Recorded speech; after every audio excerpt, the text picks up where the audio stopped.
When did you realize your ex's generous settlement was actually worth millions? After 18 years of marriage, my husband Keith sat me down last February with divorce papers already signed by his lawyer. I need to focus on my career. You're holding me back. You knew this was coming.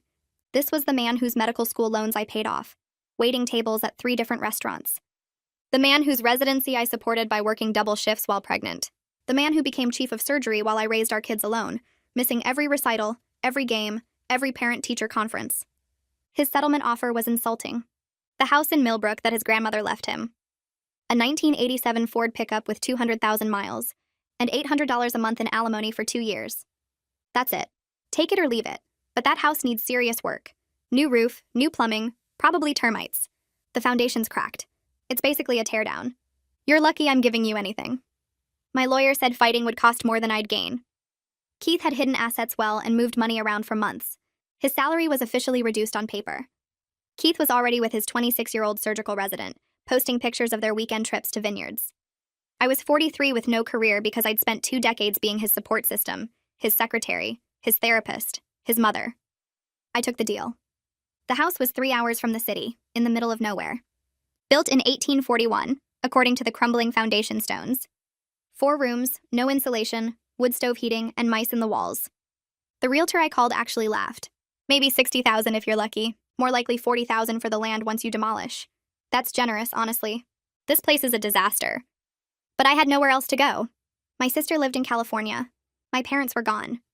I moved in April, figuring I'd fix it up slowly and maybe get $80,000 eventually, enough to start over somewhere cheap. That's when I found the letters in the attic. Hundreds of them, tied with faded ribbon, hidden under the floorboards in an old leather trunk. All addressed to someone named Josiah Bellworth. The paper was yellow, fragile, but the ink was still readable. I Googled him. Nothing. But the return addresses were interesting. Frederick Douglass, Harriet Tubman, William Lloyd Garrison, Sojourner Truth, John Brown. My hands were physically shaking. I drove to the County Historical Society that afternoon. The historian, an elderly woman named Dorothy, went pale when I showed her one letter. This is Bellworth House? You actually own Bellworth House? We thought it was destroyed in the 1920s. Everyone thought it burned down.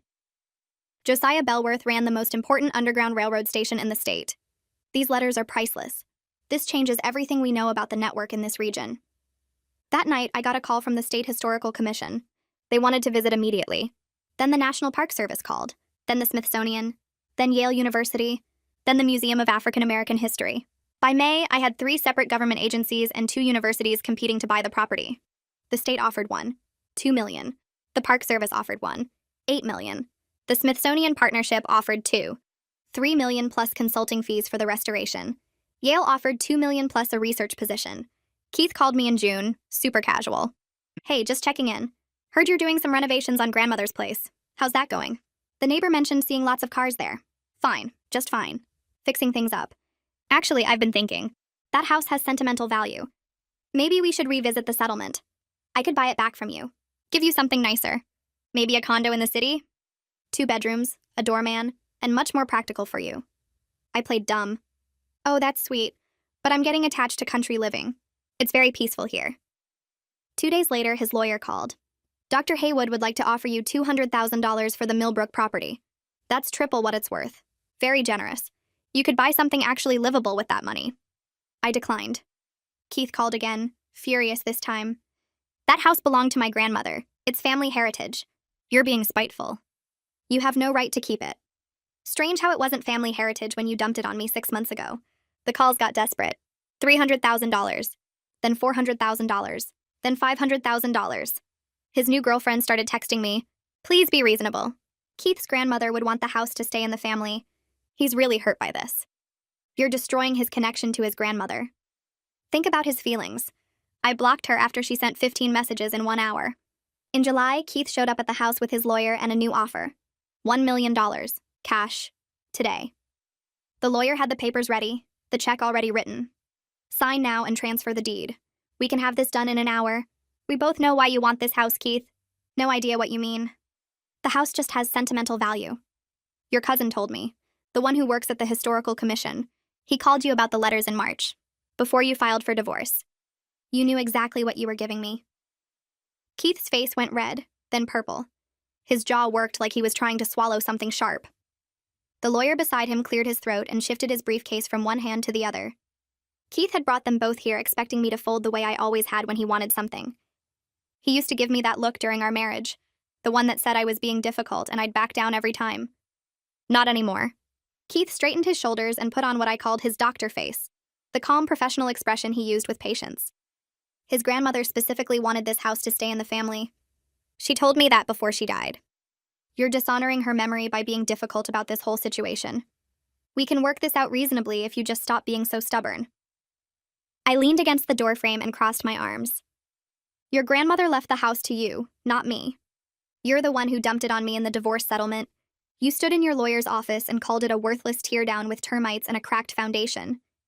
You said I was lucky you were giving me anything at all. Remember that conversation, Keith?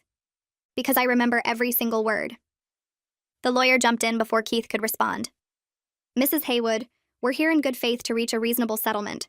The property has sentimental value to Dr. Haywood's family, and we believe a fair negotiation can benefit everyone involved. We're prepared to offer very generous terms for the property transfer. I watched Keith's face while his lawyer talked. His left eye was twitching the way it always did when he was stressed. His hands kept clenching and unclenching at his sides. He knew I'd figured it out, and the panic was starting to show through the professional mask. This wasn't about his grandmother or family heritage. This was about millions of dollars he'd tried to steal from me by hiding the truth. They left 20 minutes later with nothing. Keith tried 3 more times to change my mind before his lawyer finally steered him toward the car. I watched them drive away, then went inside and found the business card Dorothy had given me 2 weeks ago. The divorce attorney she'd recommended when I first told her about Keith's sudden interest in buying back the property. I called the number and a woman answered on the second ring. Iris Elliott speaking. I explained the whole situation, starting with the divorce settlement and ending with Keith's $1 million cash offer that afternoon. I told her about finding the letters, the institutions competing to buy the property, and Keith's cousin at the Historical Commission who must have tipped him off. The words came out in a rush. 18 years of supporting Keith's career, and 6 months of watching him try to cheat me out of everything. Iris went completely silent for almost 30 seconds. I thought maybe the call had dropped until she finally spoke. This is one of the most clear-cut cases of divorce fraud I've ever heard. Your ex-husband deliberately concealed the property's true value during your divorce proceedings. That's illegal. That's grounds to reopen the entire settlement and potentially press criminal charges. My hands started shaking. I sat down on the front porch steps because my legs suddenly felt weak. Can we actually do that? Can we reopen the divorce? Iris's voice was steady and professional. We can absolutely do that. But I need you to understand what you're getting into here. Keith will throw everything he has at this to avoid fraud charges and losing his medical license. This won't be quick or easy. Are you ready for a real fight? I thought about the past 18 years. Working 3 waitressing jobs to pay off Keith's medical school loans, working double shifts while pregnant because he needed to focus on his residency, raising our kids alone while he built his career, missing every moment of their childhood because Keith's work always came first, taking care of everything at home so he could become chief of surgery, and then getting handed divorce papers with a settlement designed to leave me with nothing. I spent 18 years fighting Keith's battles while he built his career. I'm ready to fight one for myself now. Iris made a satisfied sound. Good. I'll take your case. I need you to gather every piece of documentation from the divorce proceedings. The property assessment, Keith's financial disclosures, all communication about the settlement. Can you get me those documents by tomorrow? I told her I could. She said she'd start requesting the official records from the court and Keith's lawyer. We talked for another 20 minutes about strategy and what to expect. By the time I hung up, the sun was setting behind the old house and I felt more awake than I had in months. 2 days later, my phone rang while I was sorting through boxes of divorce paperwork in the attic. Keith's name showed on the screen. I almost didn't answer, but then I remembered Iris's instructions about recording everything. I hit record on my phone and answered. Hey. Keith's voice was warm and gentle, the tone he used when he wanted something. I've been thinking about our conversation the other day. We're both being unreasonable about this whole situation. Why don't we talk this through like adults? We could have dinner, just the 2 of us, the way we used to solve problems. No lawyers, no pressure. Just 2 people who used to care about each other working things out. The recording app showed the timer ticking up. I kept my voice neutral. All communication needs to go through our lawyers now, Keith. That's how this works. The warmth disappeared from his voice instantly. You're making a huge mistake. You have no idea what you're getting into here. My legal team will bury you in paperwork and fees. You'll spend everything you have just fighting me and you'll still lose. Take the settlement offer while it's still on the table. I hung up and sent the recording to Iris immediately. She called back 5 minutes later and said it was perfect. Keith threatening me outside of legal channels was exactly the kind of thing that would look bad in court. Iris filed the motion to reopen the divorce settlement 3 days later. The filing was 30 pages long and included everything. Keith's cousin's employment at the Historical Commission. The timeline of when Keith knew about the letters versus when he pushed through the divorce. The property's current appraised value compared to what Keith claimed it was worth. Documentation of every offer Keith had made to buy back the property. The recording of Keith's threatening phone call. Keith's lawyer filed an emergency response motion the next morning. I read it in Iris's office while she made notes on a legal pad. Their argument was that the house was always intended as family property, that the divorce settlement was fair based on the structure's condition, and that any increased value came from my discovery of the letters, not from Keith's prior knowledge. Iris circled 3 sections of their filing and looked up at me. This is weak. They're trying to separate the property value from the historical significance, but those 2 things are inseparable. The house is valuable because of its history. Keith knew about the history before the divorce. Therefore, he knew about the value. It's simple logic. Can we prove he knew? I mean, really prove it in court? Iris tapped her pen on the legal pad. We need the emails between Keith and his cousin, the ones where they discussed the letters and the Historical Commission's interest. Your ex's cousin works for a government agency, which means those emails are potentially subject to public records requests. But it would be faster if he just handed them over voluntarily. She picked up her phone and made a call. I listened to her explain the situation to someone, her voice professional but firm. She mentioned subpoenas and public records laws and the cousin's professional reputation. When she hung up, she looked satisfied. He'll provide the emails by end of business tomorrow. He doesn't want to get dragged into this mess. The emails arrived as promised. Iris and I spent an entire afternoon going through them in her office. The first one was dated March 15th, 2 months before my divorce was finalized in May.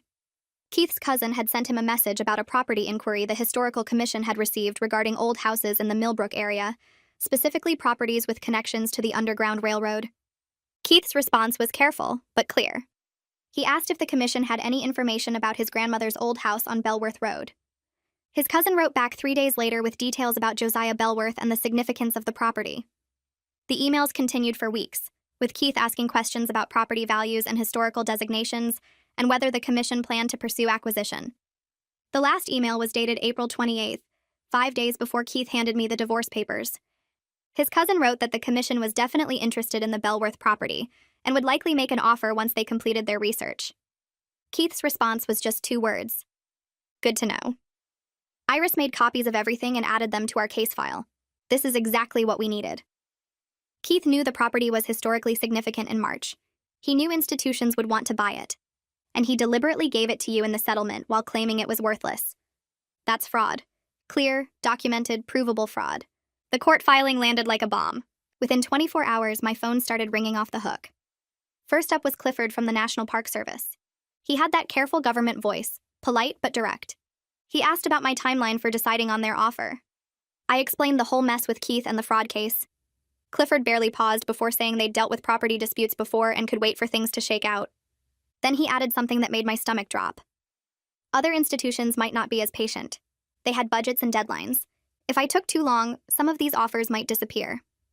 I thanked him and hung up, feeling the pressure ratchet up another notch. 2 days later, Valerie from the Smithsonian called. She got straight to business. The partnership was revising their offer to $2.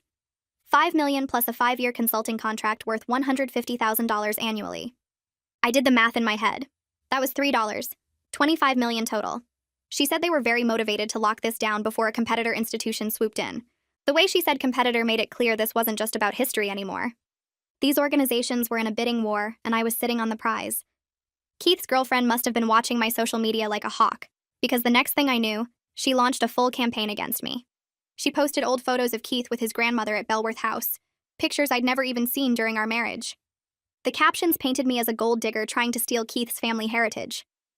She wrote these long, emotional posts about how I never cared about the property until it was worth money.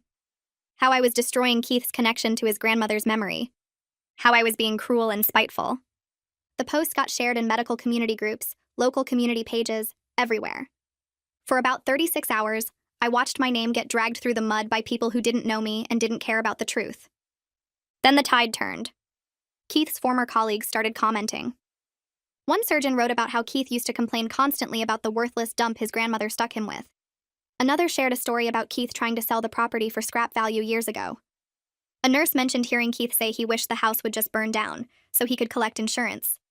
Every comment included screenshots of old texts and emails where Keith had trash-talked the property. His girlfriend's campaign backfired spectacularly. Iris called me that afternoon, barely containing her excitement. She'd been screenshotting everything, building a file that showed Keith's true feelings about the house before he knew its value. This was gold for our case. The following Monday, I drove to Iris's office to meet with the forensic accountant she'd hired. Cody Rivers looked exactly like you'd expect a forensic accountant to look. Quiet, methodical, dressed in a gray suit that probably cost more than my truck. He spread Keith's financial disclosures across the conference table and spent 3 solid hours going through everything with a fine-tooth comb. I tried to follow along, but the numbers blurred together after a while. Finally, Cody looked up and spoke for the first time since we'd started. Keith's financial picture had more holes than Swiss cheese. That was his exact phrase, delivered completely deadpan. Cody walked me through it step by step. Keith claimed his salary got reduced right before our divorce. The hospital records told a different story. Keith actually received a huge raise 6 months before he filed the papers. The reduction was only on paper, a creative accounting trick. The difference between his real salary and his claimed salary went into accounts he never told me about. Accounts that never appeared in any divorce filing. Cody estimated Keith had been siphoning money for at least 2 years, maybe longer. Every month, moving chunks of cash into hidden places while I balanced our household budget and wondered why we always seemed broke despite his big surgeon salary. The really bad part came next. Cody found 3 separate investment accounts Keith opened during our marriage, all in Keith's name only, all funded with money that should have been marital property. The accounts held stocks, bonds, mutual funds. Cody added up the totals. Over $400,000 that should have been split 50-50 in the divorce. Money Keith hid while claiming he couldn't afford better alimony. Money he protected while giving me a crumbling house and a truck with 200,000 miles. Iris filed an amended motion that same week. This time, the filing included everything. The hidden accounts, the fake salary reduction, the systematic financial deception spanning years. She explained this changed our entire strategy. We weren't just fighting over one undervalued property anymore. We were documenting a pattern of deliberate fraud throughout the divorce. Keith hadn't just lied about the house, he'd lied about everything. 3 days after the amended filing, Keith showed up at Belworth House without warning. I was in the kitchen making coffee when I heard his car in the driveway. My heart started pounding before I even looked out the window. There he was, climbing out of his BMW like he owned the place. He walked up to the porch and knocked. I didn't move. He knocked again, harder. Then he started talking through the door. He said he just wanted to walk through his grandmother's home one last time. That he had memories here. That I was being unreasonable. When I still didn't answer, his voice changed. He started yelling, saying I'd changed, become someone he didn't recognize, that I never used to be this cold and calculating, that the woman he married would have been kind about this. I walked to the door but kept it locked. I told Keith through the wood that I learned from the best teacher, that this was my property now, legally mine, and he needed to leave before I called the police. My voice shook, but I got the words out. Keith went silent for a minute. Then he walked back to his car. But he didn't drive away. He just sat there at the end of the driveway, engine off, staring at the house. I watched him through the window for 20 minutes before he finally started the car and left. My hands were still shaking an hour later. The next morning, my phone rang while I was making coffee. The caller ID showed the county sheriff's office. My stomach dropped. I answered, and a man introduced himself as Sheriff Brennan, his voice careful and professional. He said Keith filed a complaint yesterday claiming I was blocking him from accessing his family property. The sheriff cleared his throat and explained he had to follow up on any complaint filed, but he wanted me to know this looked like a civil matter, not criminal. He asked if Keith had tried to enter the property, and I'd prevented him. I told the sheriff about Keith showing up without warning, demanding to walk through the house and sitting in his car at the end of my driveway for 20 minutes after I refused. The sheriff made a note and said that was helpful information. He advised me to document any future contact and suggested I might want to talk to my lawyer about a restraining order if Keith kept showing up unannounced. I thanked him and hung up, then immediately called Iris to tell her about the sheriff's visit and his complaint. She wasn't surprised and said this was typical Keith, trying to use every avenue to pressure me. She added the complaint to our file as more evidence of his harassment. 3 days later, Dorothy called from the Historical Society. Her voice bubbled with excitement as she asked if I'd be willing to speak at a regional preservation conference in 2 weeks. The conference focused on Underground Railroad sites, and the Bellworth discovery was exactly the kind of story they wanted to feature. I felt my chest tighten at the thought of standing in front of a room full of historians and experts. I told Dorothy I'd never done public speaking and wasn't sure I was the right person for this. She insisted my story needed to be told, not just the historical discovery, but also the fight to preserve the property from Keith's attempts to reclaim it. She said the preservation community needed to hear about threats to historical sites from private interests. I asked if she really thought my divorce drama belonged at an academic conference. Dorothy laughed and said property disputes were part of preservation work, and my situation highlighted why legal protections for historical sites mattered. I finally agreed, my voice shaking slightly, and Dorothy promised to help me prepare my talk. The conference took place at a university 2 hours away. I drove there on a Saturday morning, my prepared notes sitting on the passenger seat. Dorothy met me in the lobby and walked me through the schedule. My talk was scheduled for early afternoon in a medium-sized room. When the time came, I stood at the podium looking out at maybe 60 people, historians and preservationists and university professors.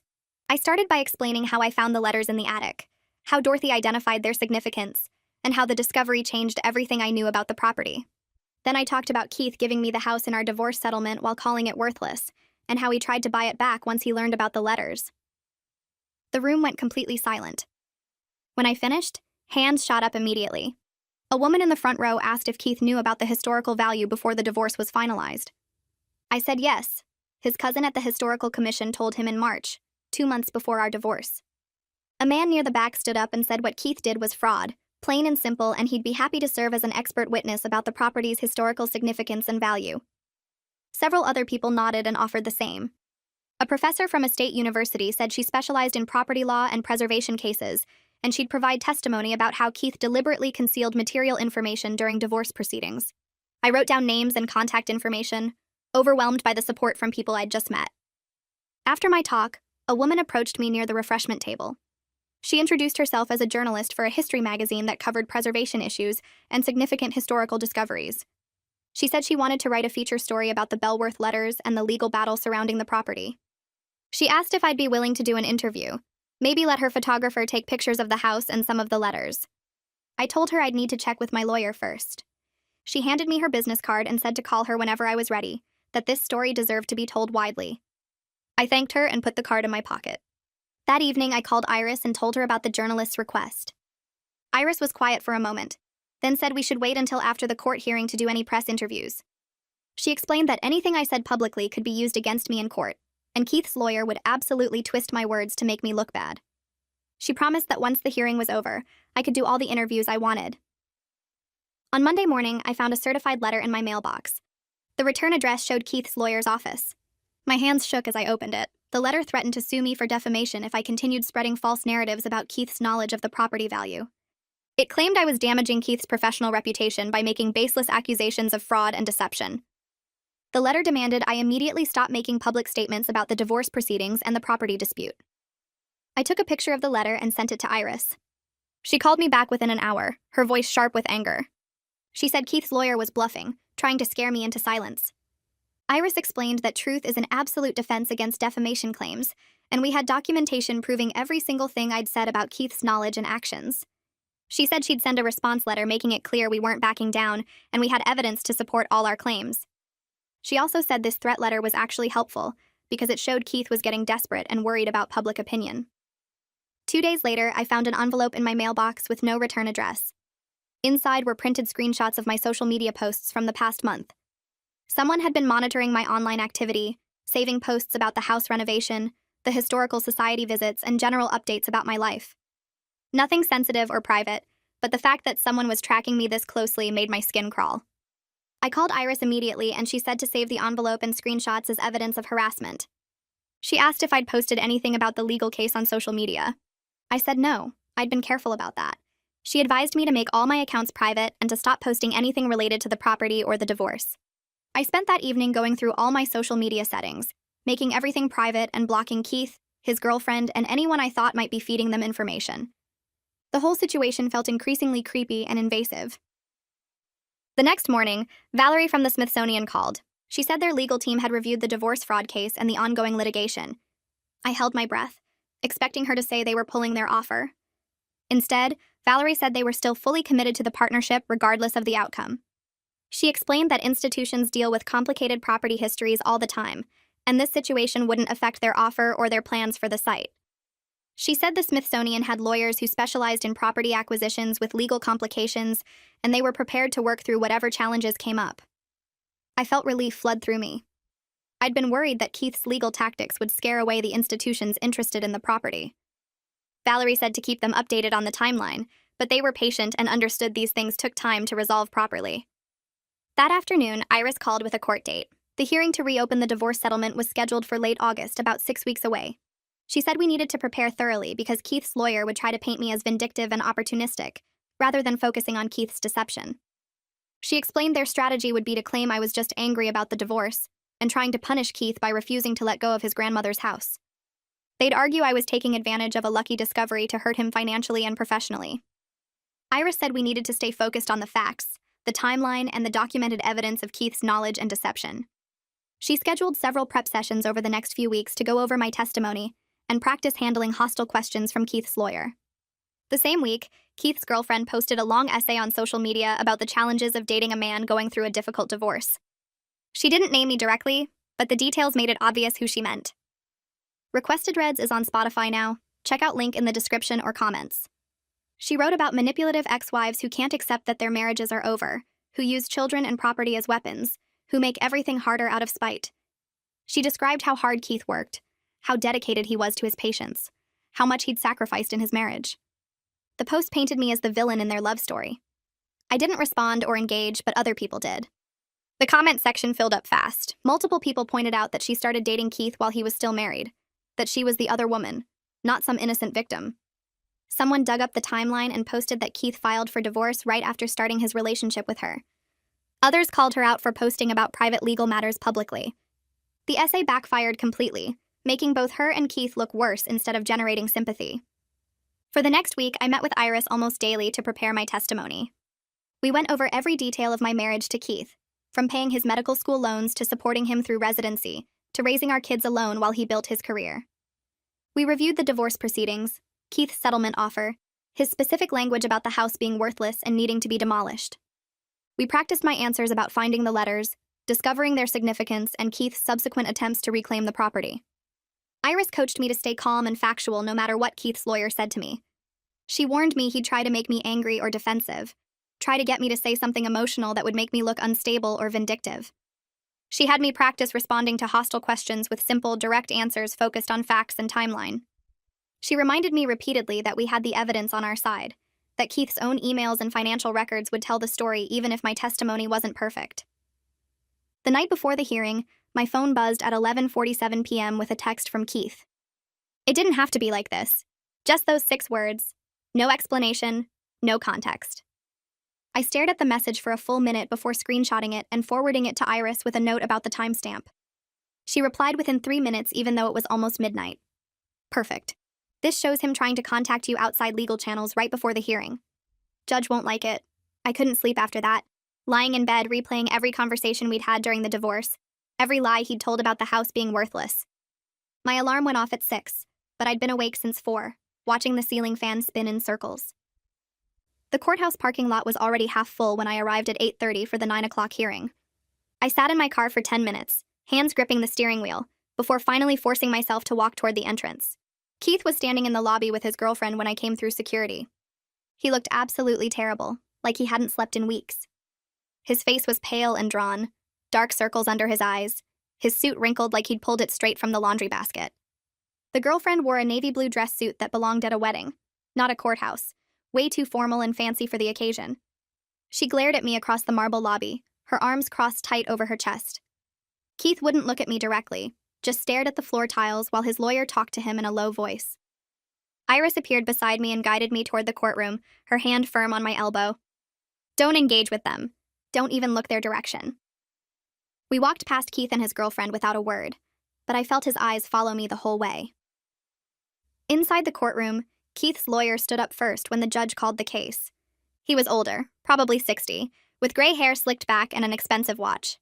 The property was fairly valued based on its condition at the time of divorce. My client's ex-wife got lucky with a historical discovery, but that doesn't mean the original settlement was unfair.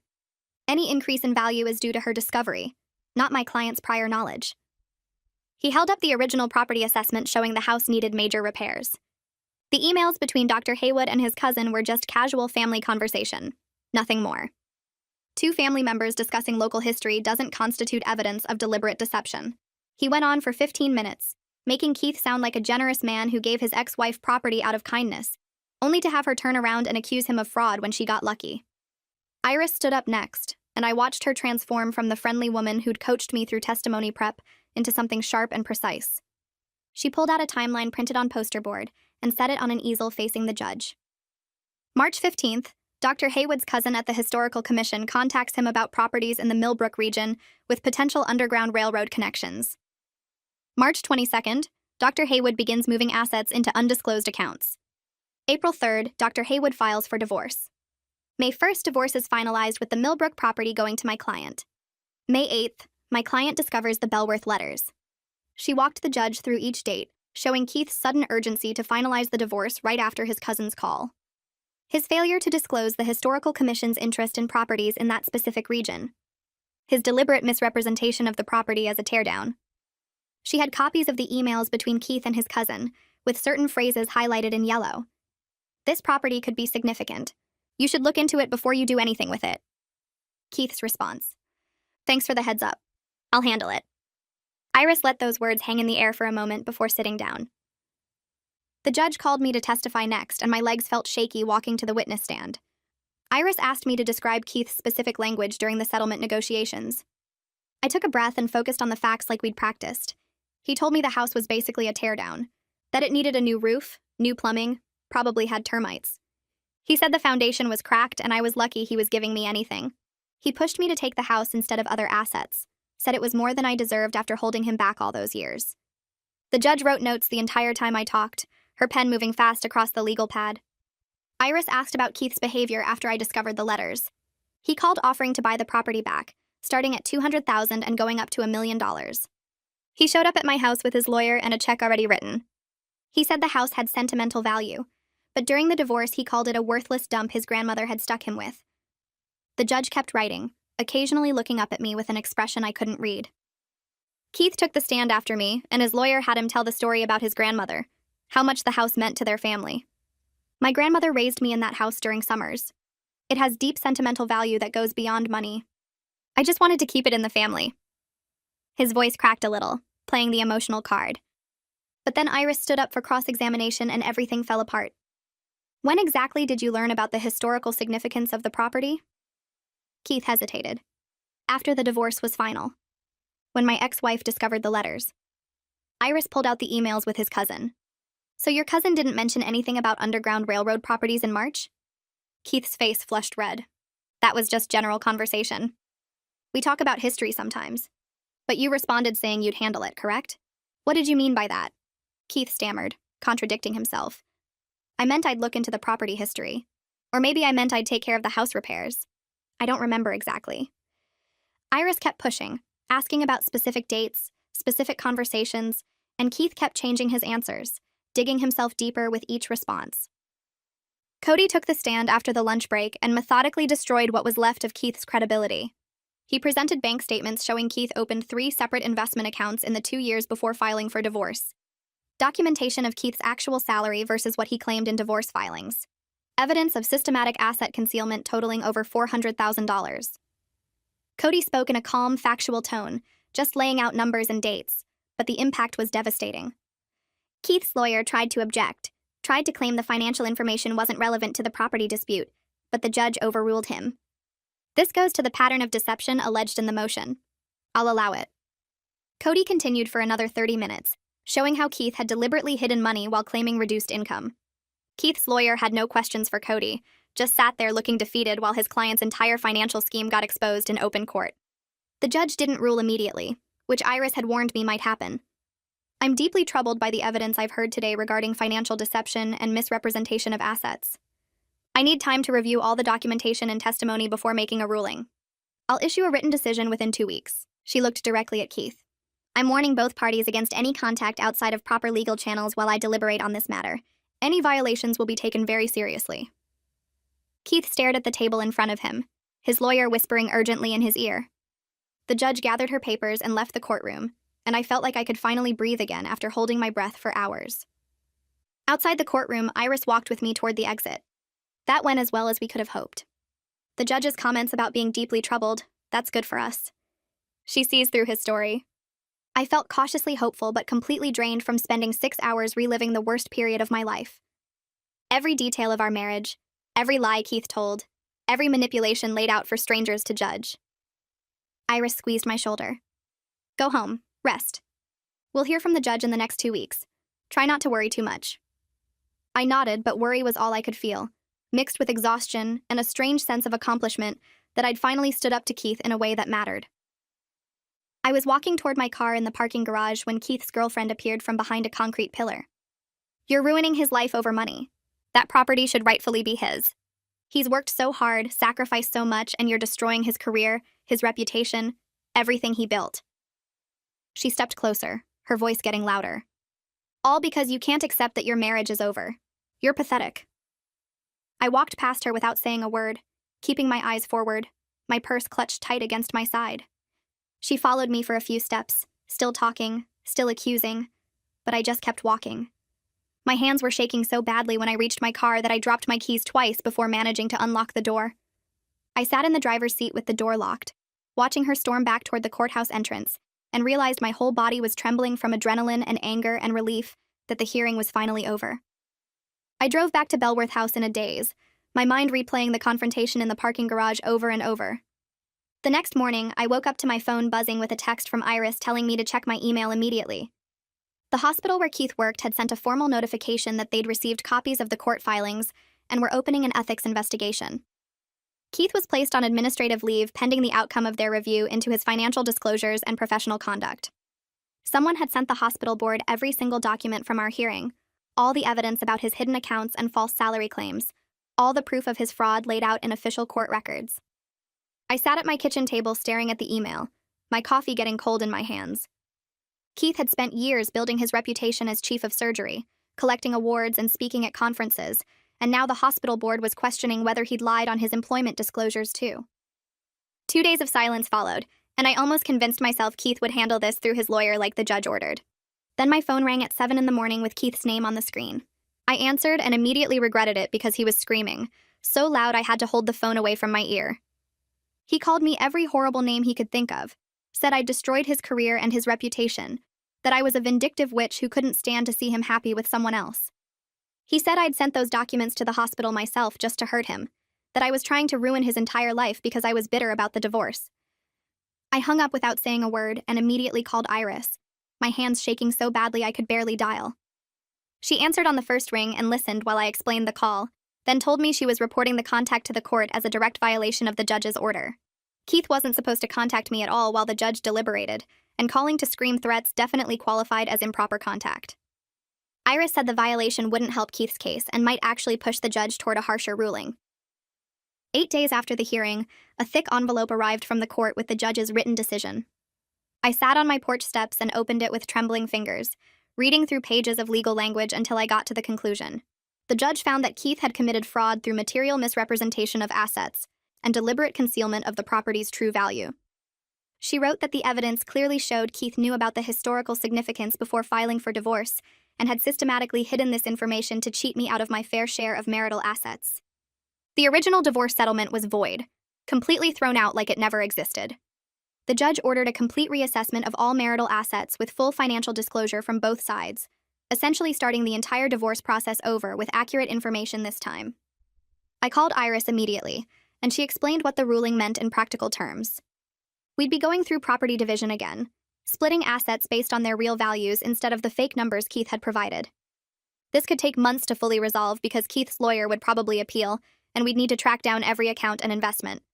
But I was now in a much stronger position because Keith had been caught lying under oath, and the court knew he'd tried to steal millions from me. His credibility was destroyed and mine was solid. 3 days later, Keith's lawyer filed an appeal just like Iris predicted. She said appeals rarely succeeded in fraud cases with this much documentation, especially when the judge had been so clear about finding deliberate deception. The appeal would drag things out for a while, but she felt confident the ruling would stand. I spent the next week meeting with all 4 institutions that had made offers on Belworth House, explaining the legal situation and the updated timeline. The State Historical Commission representative looked disappointed but said they understood. The Park Service director seemed frustrated but professional. Yale's representative started talking about other properties they were considering. But Valerie from the Smithsonian Partnership just nodded and said they'd dealt with complicated property disputes before. She asked how long I thought the legal process would take, and I told her honestly that I didn't know. Maybe months or even a year if Keith kept fighting. Valerie said the Smithsonian was willing to put their offer in writing with a clause making the purchase contingent on resolution of the legal dispute. This would give me leverage in the divorce renegotiation because Keith would see exactly what he'd lost. A formal offer for $2.5 million that he could have shared if he'd been honest from the start. I signed the contingent offer letter in Valerie's office that afternoon, and she gave me copies to provide to my lawyer. The new divorce negotiations began in early September, with both sides required to provide complete financial disclosure. Keith's lawyer showed up with boxes of documents, bank statements, and investment records and tax returns that should have been provided during our original divorce. Cody spent 2 weeks going through everything, creating spreadsheets that showed exactly where Keith had hidden money and how much he actually earned. The numbers were staggering when laid out honestly. Keith owed me half of the hidden accounts, over $200,000 that should have been split during the divorce. He owed me compensation for deliberately undervaluing Belworth House, which was now worth at least $2 million based on institutional offers. His lawyer knew they had zero leverage because the judge had already ruled that Keith committed fraud.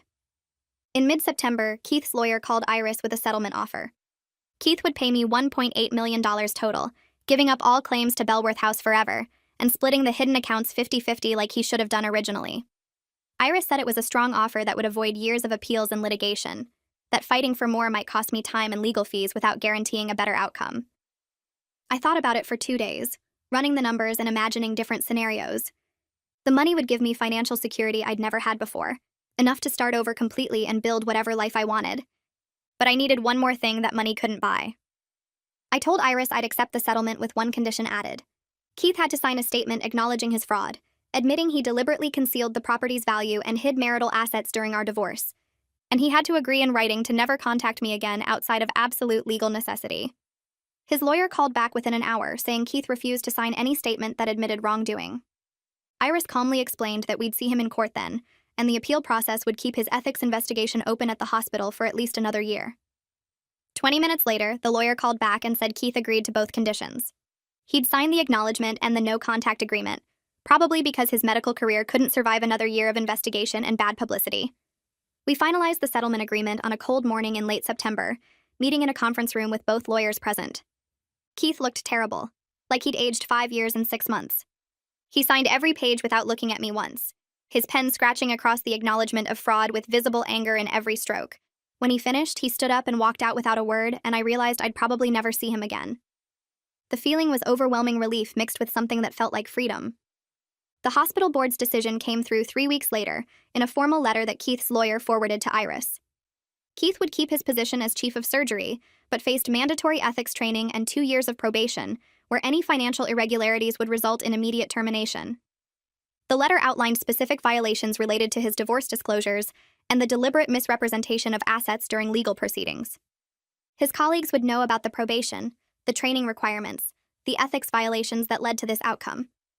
I read the letter twice and felt nothing except mild satisfaction that his actions finally caught up with him in a way that actually mattered.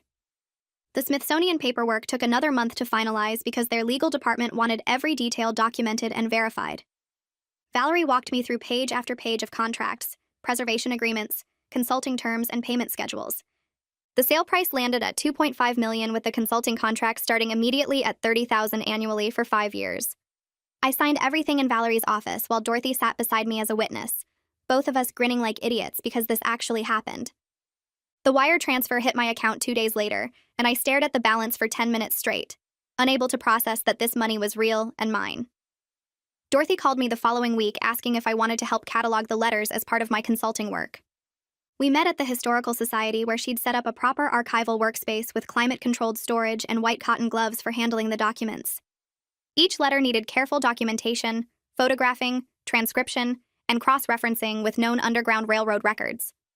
The work required patience and attention to detail that reminded me of the nursing prerequisites I'd taken before Keith convinced me to drop out and support his career instead. Dorothy explained the historical significance of each correspondent, the coded language they used, the networks they built to move people north to freedom. I found myself arriving early and staying late, absorbed in these voices from the past who risked everything to help others. Dorothy mentioned during one of our sessions that she'd heard through her network at the hospital that Keith's girlfriend had ended things. Apparently, the surgical resident decided that dating a man under ethics investigation with serious financial problems wasn't the career move she'd imagined when she started seeing the successful chief of surgery. Keith was back to eating lunch alone in his office, according to Dorothy's source. No more weekend vineyard trips posted on social media. No more young girlfriend making him feel important and desired. I felt nothing hearing this news except mild curiosity about whether Keith finally understood what it felt like to be discarded when you stopped being useful. I started house hunting in October using part of the settlement money for a down payment. The real estate agent showed me a small ranch house 15 minutes from the Historical Society, far enough from the city that I'd never accidentally run into Keith at a restaurant or grocery store. The house had 3 bedrooms, updated kitchen and bathrooms, central heating and air conditioning, and a fenced backyard with actual grass instead of mud and mice. Everything worked properly without needing repairs or renovations or emergency fixes. I made an offer that afternoon and closed 3 weeks later, moving in with furniture I picked out myself instead of hand-me-downs from Keith's family or cheap pieces we'd bought together decades ago. The Smithsonian scheduled a press conference for mid-November to announce the acquisition and unveil some of the letters to the public. Valerie asked me to attend as a consulting historian and answer questions about the discovery process. I bought a professional outfit that actually fit properly and practiced talking points with Dorothy until I felt confident I wouldn't freeze up in front of cameras. The conference took place at a museum in the city with reporters from history publications, local news stations, and preservation organizations. I stood next to Valerie while she explained the significance of the find, then answered questions about discovering the letters and recognizing their importance. The journalist from the history magazine who'd approached me months ago asked about the legal battle to preserve the property, and I told the whole story without naming Keith directly, but making it clear someone had tried to reclaim the house after learning its true value. Universities started reaching out in December with research positions and graduate program opportunities. Yale offered a position in their preservation department with full benefits and tuition remission for doctoral studies. 2 state universities contacted me about their public history programs and seemed excited about my access to the letters for thesis research. I was 43 years old, sitting at my kitchen table reading emails from professors who wanted to work with me, something I'd never imagined possible during my marriage when every decision revolved around Keith's career and convenience. Going back to the school felt terrifying and exciting in equal measure, a chance to build something that was entirely mine. Keith's lawyer sent a final email in late December with an attached document. The settlement agreement required Keith to provide a formal written apology acknowledging his actions during our divorce. I opened the attachment and read 3 paragraphs of legal language expressing regret for any misunderstandings or miscommunications that occurred during our separation. The apology was clearly drafted by his attorney with no genuine remorse or personal accountability, just careful wording designed to fulfill a legal obligation without admitting real wrongdoing. I saved the document to a folder and closed my laptop without responding, because Keith's apology meant nothing compared to the life I was building without him. I enrolled in a master's program in public history at a nearby university in January, using my Smithsonian consulting work as the foundation for my thesis proposal. The application process felt surreal after 2 decades away from academic settings, but the admissions committee seemed genuinely excited about my unique access to primary source documents and ongoing preservation project. My thesis advisor was a professor who specialized in Underground Railroad history, and nearly jumped out of her chair when I explained my consulting role with the letters. She scheduled weekly meetings to discuss my research direction and connected me with other faculty members working on related projects.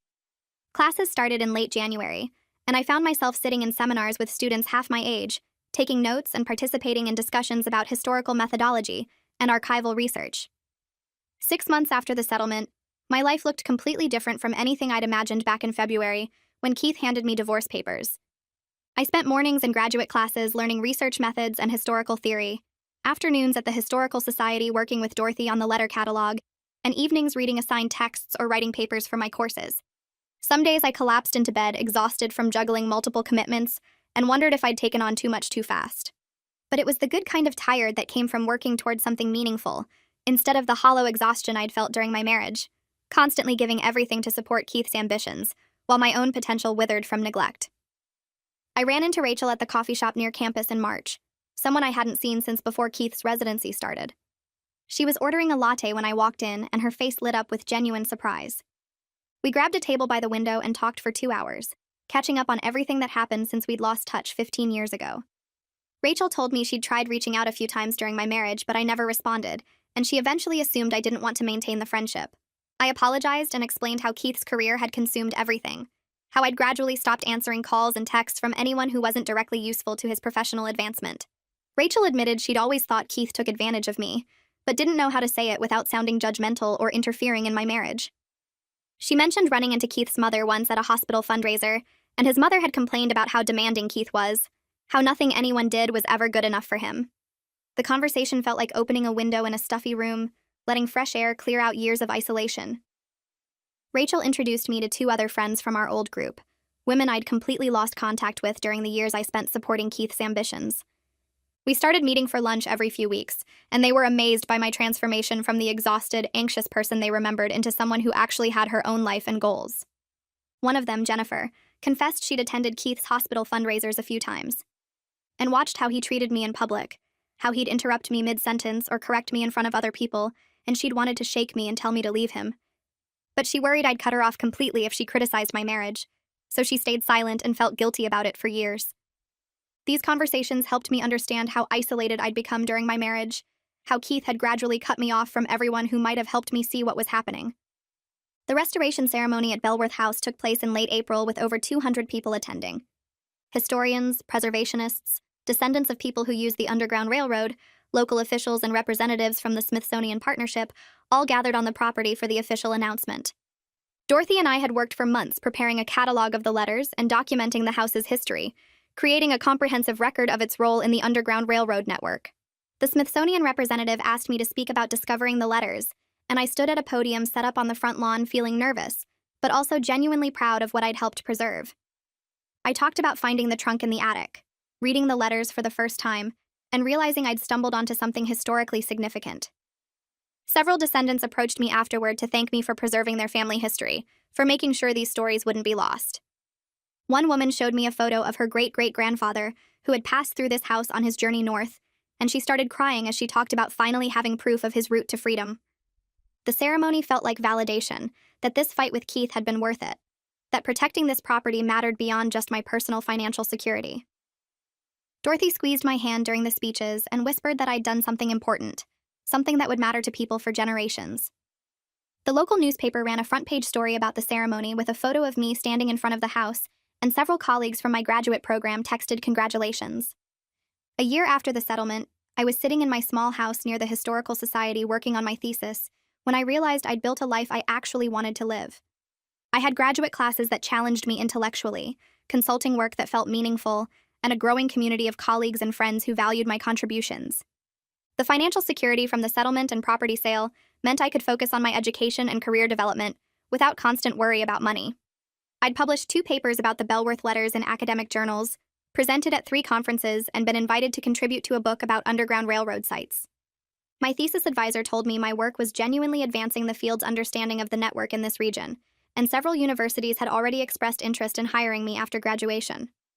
Keith's attempt to cheat me out of the property had ultimately freed me from a marriage where I was never valued, where my only purpose was supporting his ambitions, while my own potential were ignored.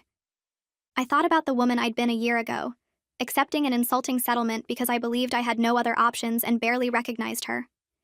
That version of me had been so beaten down by years of emotional neglect that she couldn't imagine fighting back or demanding better treatment. The person I'd become over the past year knew her worth and refused to accept less than she deserved. I was building a life entirely my own, not in service to someone else's ambitions or career goals. The house Keith tried to dump on me became the foundation for my independence, providing both the financial resources and the professional opportunities I needed to start over. I'd never get back the 18 years I spent supporting his career, missing opportunities and sacrificing my own goals to make his life easier.